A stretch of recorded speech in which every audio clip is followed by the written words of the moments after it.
Hi friends, நம்ம பார்த்தீங்கன்னா இப்போது கருப்பு உளுந்து, அதாவது வந்து பொட்டு எடுக்காமல் உளுந்து வறுத்துட்ருக்குறோம். அதில் 2 பூண்டும் சேர்த்து ஒரு 5-6 பல் பூண்டு சேர்த்து வறுத்துக்கிட்டுருக்குறோம். எதுக்குன்னா சில பேர்த்துக்கு வந்து இந்த பூண்டு வாசனை பச்சையாக போட பிடிச்சிருந்தாங்க. அதனால் இதெல்லாம் ஒரு சின்ன டிப்ஸு. இதுலேயே போட்டு வறுத்துட்டோம்னா அந்த வாசனை வராது. நம்ம பூண்டு உடம்புக்கு ரொம்ப நல்லது. அதே மாதிரி இந்த உளுந்து, கருப்பு உளுந்து ரொம்ப நல்லது. இப்போது வறுத்தாச்சு. இப்போ நான் எடுத்து நல்லா மிதமான சூடு பாருங்க, அடுப்பை வந்து ரொம்ப சிம்மில் தான் இருக்குது. சிம்மில் வச்சு தான் வறுக்கணும், ஏன்னா இல்லைன்னா தீஞ்சு போயிடும். சரிங்களா? இப்போ பாருங்க, வறுத்தாச்சு. நம்ம எடுத்து கொட்டிக்கலாம். கொட்டிட்டு அடுத்து பார்த்திங்கன்னா நம்ம 2 மிளகாய், 2 மிளகாய் பார்த்திங்கன்னா. அடுத்தது பாருங்கள், இப்போ கருவேப்பிலையை வந்து அப்படியே சிம்மிலே வச்சு வறுத்துக்கலாம். கருவேப்பிலை எவ்வளோ கிடச்சாலும் சரி போட்டுக்கலாம், தப்பு இல்லை. கருவேப்பிலை ரொம்ப நல்லது.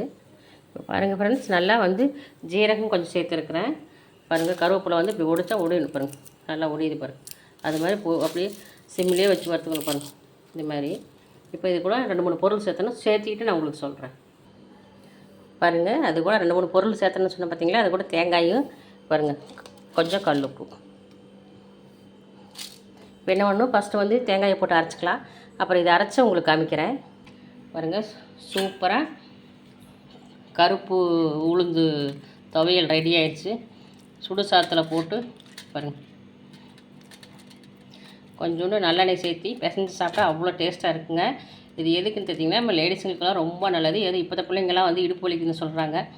அதனால் வந்து அந்த டைம்லலாம் வந்து பிள்ளைங்களுக்கு வந்து அந்த பீரியட்ஸ் டைம்லலாம் வந்து ரொம்ப இடுப்பு வலிக்குன்னு சொல்கிறாங்க பிள்ளைங்களுக்கெல்லாம்.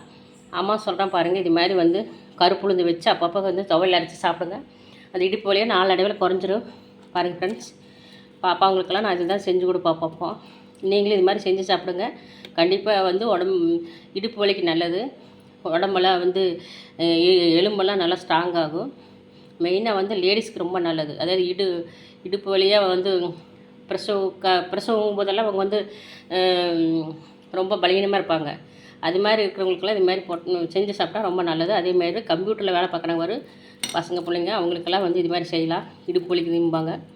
ஓகே ஃப்ரெண்ட்ஸ், ரெடி பண்ணி வச்சுருக்கேன் பாருங்கள். செஞ்சு சாப்பிட்டு பாருங்கள். செஞ்சு சாப்பிட்டு பார்த்துட்டு இப்படின்னு கமெண்ட்டில் சொல்லுங்கள். சப்போர்ட் பண்ணுங்கள், சப்ஸ்கிரைப் பண்ணுங்கள். ஓகே ஃப்ரெண்ட்ஸ், பாய். நல்லாயிருக்கு, உண்மையிலும் ரொம்ப நல்லாயிருக்கு. நான் செஞ்சு பார்த்துருக்கேன், இடுப்பு வலிக்கு நல்லது. ஓகே ஃப்ரெண்ட்ஸ், பாய்.